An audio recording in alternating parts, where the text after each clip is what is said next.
Hello everyone, my name is Michael Angelo Mogol. On behalf of SBCC Travel and Tours, I would like to welcome you all to Sorsogon. The bus ride to your hotel will take about 15 minutes. Right now, I would like to take a minute to familiarize you with the area and discuss some brief safety precautions.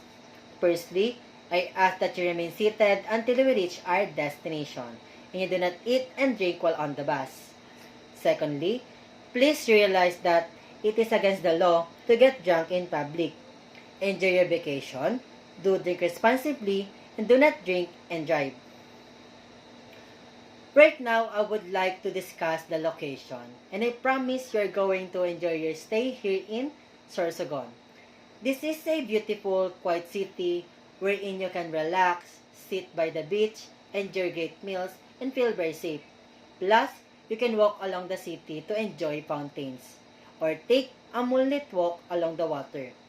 But take note, please do not swim here. This is not a safe place to swim because there is a strong undertow.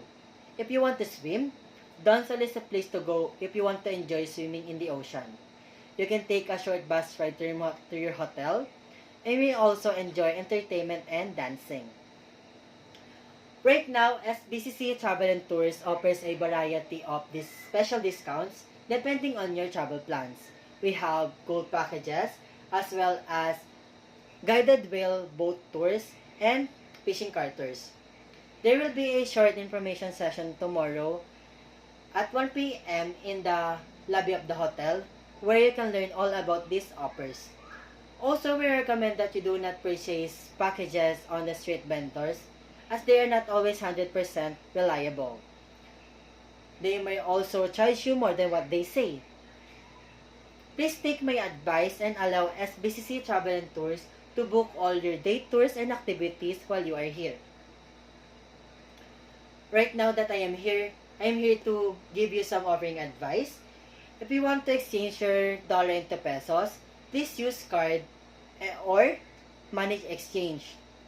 We don't recommend exchanging money to your hotel because they won't give you a fair rate. Some restaurants will accept American and Canadian money, but you are better off to exchange your money and pay with pesos. Or if you prefer, you can always use credit cards. Also, if you want to get along in the city or travel in Donsol, we recommend that you take a local bus rather than a jeepney. The bus costs about 100 pesos and the driver can give you an exchange if you don't have an exact amount. Or if you do decide to take an habal-habal, please negotiate a price before you go. Right now we're going up to the hotel in just a few minutes. Please sit back and enjoy the view of the ocean on the left-hand side of the bus as we enter the city. And I ask that you remain in your seat until we came hub to the complete stop. Here, the bus driver will meeting us on the bus and will help you to get your bags. Please double check and make sure that your bags have been taking off the bus. On behalf of SBCC Travel and Tours, once again, Michael Angelo Mogol.